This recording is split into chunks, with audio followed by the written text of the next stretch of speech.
El sonido de un teléfono irrumpe la noche. Una voz nerviosa repite entre jadeos: me siguen, me siguen. Después, el silencio. Un silencio tan pesado que parece absorber el aire. Aquella fue la última llamada de José Sergio Vega Cuamea, conocido por todos como El Chaka, uno de los ídolos más queridos de la música regional mexicana. Un artista que hizo bailar a miles y que, sin saberlo, estaba a punto de protagonizar una de las noches más desconcertantes en la historia del género. Su muerte no fue una leyenda urbana ni una invención de la prensa amarillista. Fue real, precisa, brutal y ocurrió exactamente como él más temía. Pero antes de llegar a esa carretera donde la oscuridad lo alcanzó, hay que volver atrás, al principio de su historia. Sergio nació un 12 de septiembre de 1969, bajo la sombra de un árbol en Ciudad Obregón, Sonora.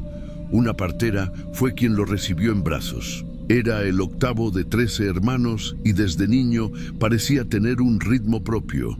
Golpeaba latas vacías para imitar tambores y cantaba sin pudor frente a quien quisiera escucharlo. Su familia, humilde y trabajadora, entendió pronto que aquel muchacho soñaba con algo más grande que los límites de su pueblo. A los 19 años cruzó la frontera y se instaló en Phoenix, Arizona, donde comenzó a tocar en bares junto a sus hermanos. Así nació el grupo Los Hermanos Vega, y más tarde, tras regresar a México, Los Reyes del Norte. El público los recibió con entusiasmo, pero Sergio quería algo distinto, algo que lo definiera a él solo. Entonces decidió adoptar un nombre que reflejara su carácter, El Chaka, inspirado en el legendario guerrero zulú que nunca retrocedía ante el enemigo. Desde ese momento, el escenario fue su campo de batalla. Su voz potente y su estilo norteño mezclado con corridos lo convirtieron en una figura ascendente. Pero el éxito, como tantas veces ocurre, trajo consigo excesos. Entre los años 2001 y 2003, Sergio cayó en una espiral de consumo que casi le cuesta la vida. Fue deportado de Estados Unidos tras un examen antidopaje positivo.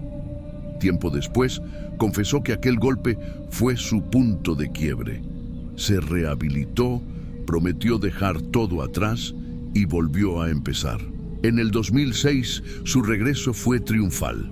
El tema Dueño de ti le valió 2 premios Billboard y lo colocó otra vez en el mapa.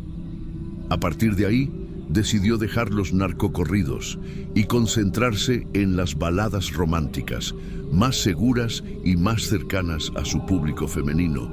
El Chaka se convirtió en un símbolo de amor, dolor y redención.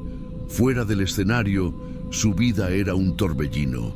Tuvo 18 hijos con diferentes mujeres, aunque solo uno de ellos, Sergio Vega Jr., siguió sus pasos artísticos. En privado, el cantante se mostraba como un padre cariñoso y bromista. Decía que sus hijos eran su motor, su razón de cantar, pero también confesaba medio en broma y medio en serio que la muerte lo rondaba, que tarde o temprano llegaría disfrazada de carretera, de luces altas o de un mal encuentro. Y así fue. Los últimos días de Sergio Vega fueron extrañamente tranquilos, aunque plagados de señales. En Monterrey estaba filmando el video de su canción Millonario de Amor. Sonreía frente a las cámaras, pero su entorno notaba un cansancio distinto, una preocupación que no explicaba. En una entrevista ofrecida pocas horas antes de morir, desmintió los rumores de que había sido atacado. Dijo que estaba bien, que no tenía enemigos y que las noticias que circulaban sobre un supuesto atentado eran chismes sin fundamento. Sin embargo, aquella conversación se tornó profética. Al periodista le llamó la atención su serenidad al hablar de la violencia que afectaba a otros cantantes del género. Es normal, dijo Sergio, que un músico ande rodeado de policías, pero uno nunca deja de sentirse incómodo. Esas fueron sus últimas palabras frente a una cámara. palabras que horas más tarde sonarían como su propio epitafio. El 26 de junio de 2010, al caer la tarde, el Shaka se preparaba para una presentación en Alhuey, un pequeño pueblo del municipio de Angostura, en el estado de Sinaloa. Salió acompañado de su asistente, Sergio Montiel Ápila, a bordo de un Cadillac color rojo vino. La carretera federal número 15, que conecta Sonora con Los Mochis, parecía tranquila. El sol comenzaba a esconderse y el aire se sentía tenso, cargado de polvo y calor. Fue en ese trayecto donde todo cambió. Según los reportes y testimonios, el Shaka notó que una camioneta blanca de doble cabina lo seguía desde varios kilómetros atrás.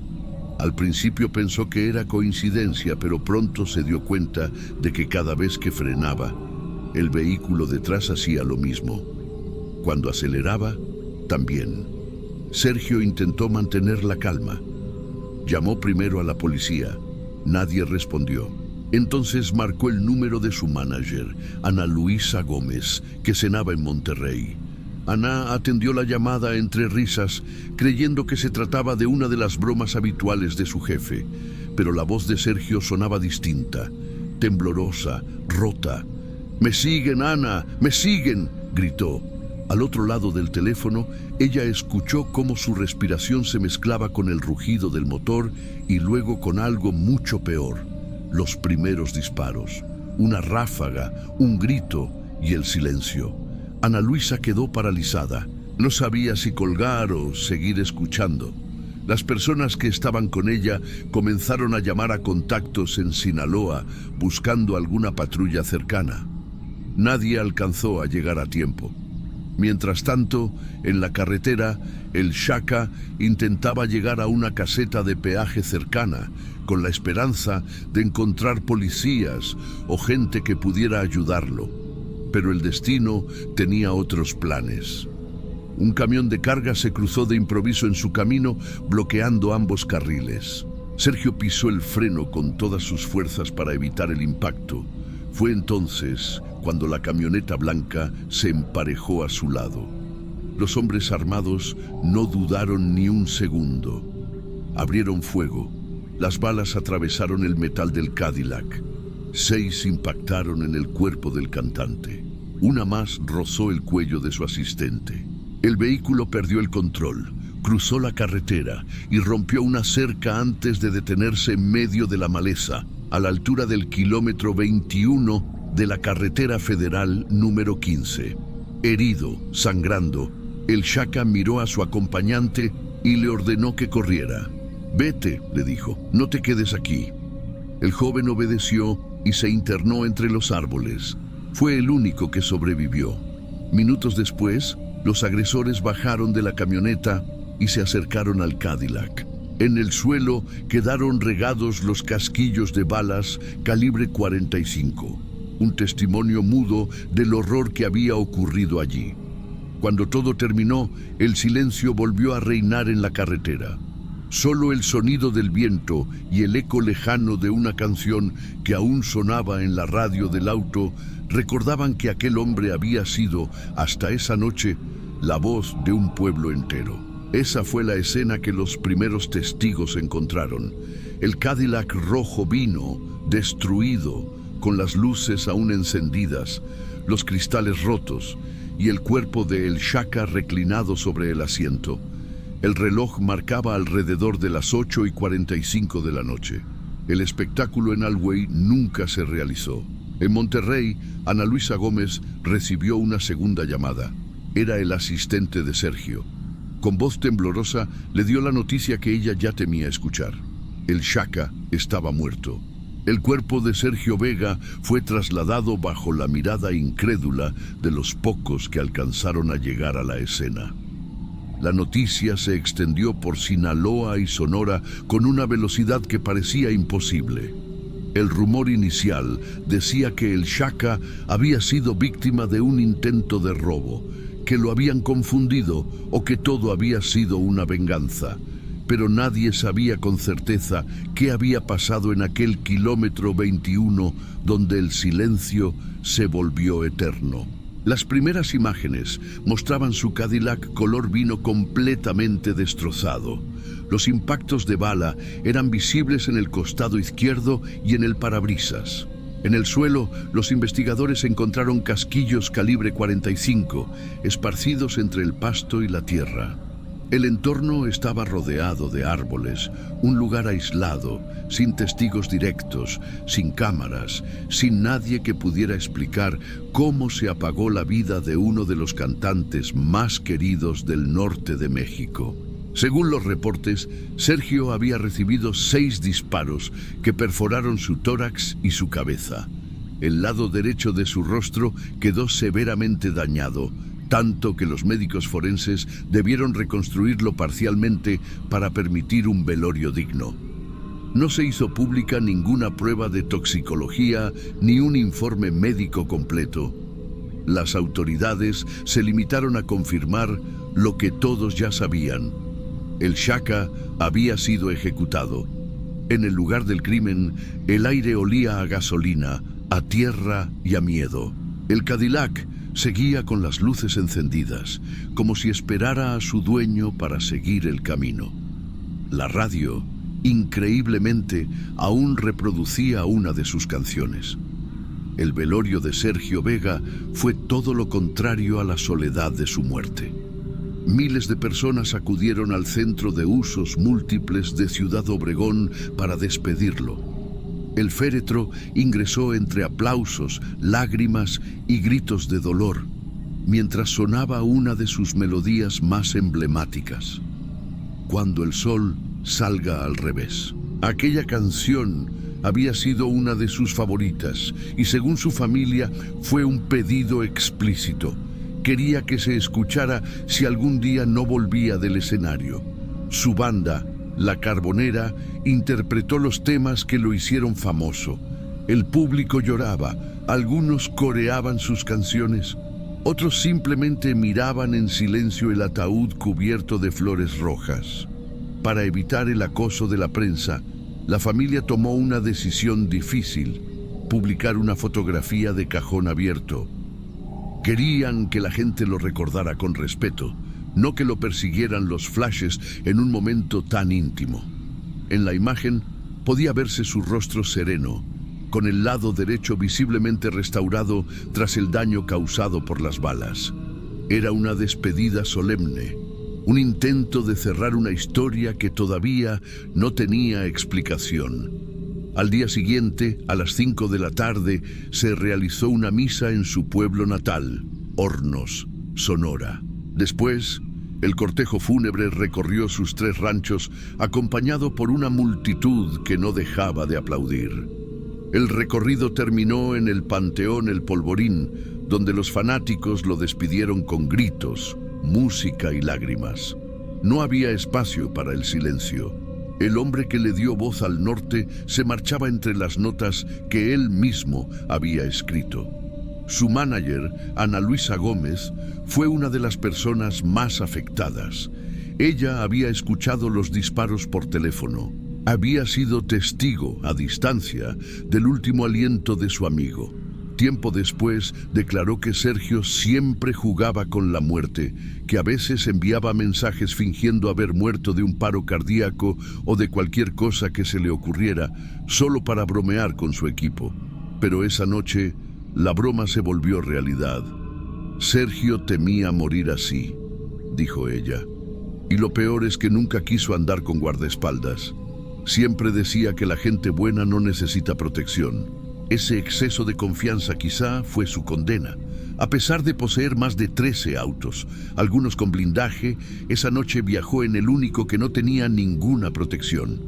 Un Cadillac nuevo, color vino, brillante, llamativo. Una elección que, según muchos, lo convirtió en un blanco fácil. Durante los días siguientes, las teorías no dejaron de circular. Algunos aseguraban que todo había sido un simple intento de robo, que los atacantes querían quedarse con su automóvil.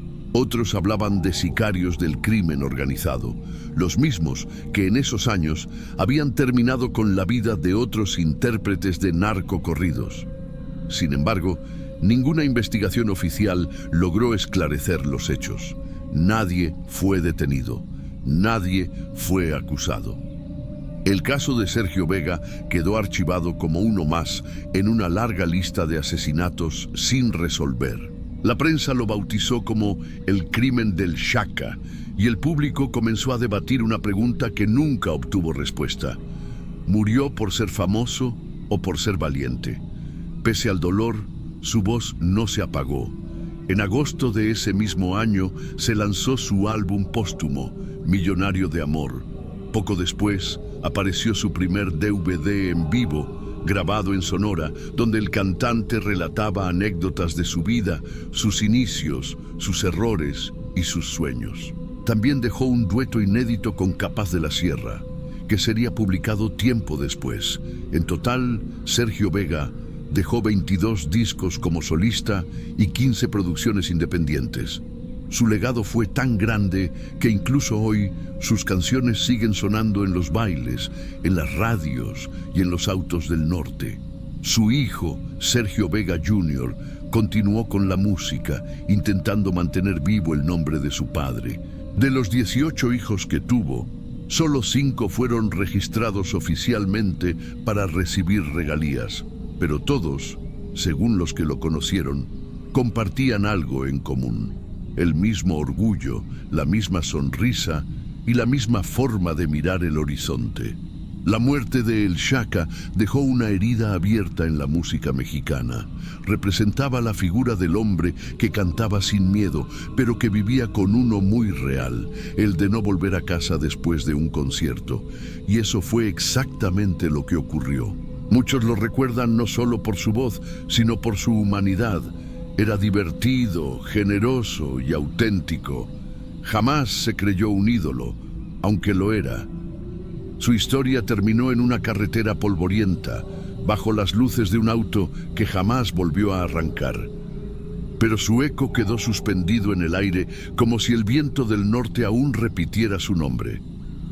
El Xhaka solía decir en sus entrevistas: «Si algún día me pasa algo, quiero que suene mi música, no mi llanto». Y así fue. La noche que lo despidieron, cuando el ataúd fue bajado a la tierra, su voz volvió a escucharse en los parlantes, cuando el sol salga al revés. Miles de personas cantaron, algunos con lágrimas, otros con la sonrisa de quien sabe que los grandes no mueren, solo cambian de escenario, porque aunque su historia terminó en la carretera, su voz sigue viva. Vive en cada bar donde suena una banda, en cada pareja que baila un corrido, en cada fan que todavía repite con orgullo: «Yo escucho al Xhaka, al hombre que convirtió la tragedia en leyenda». José Sergio Vega Cuamea, el Xhaka, el hombre que nació bajo un árbol y murió bajo el cielo abierto de Sinaloa. Su cuerpo fue silenciado, pero su voz sigue cantando en cada rincón donde la música aún resiste al miedo.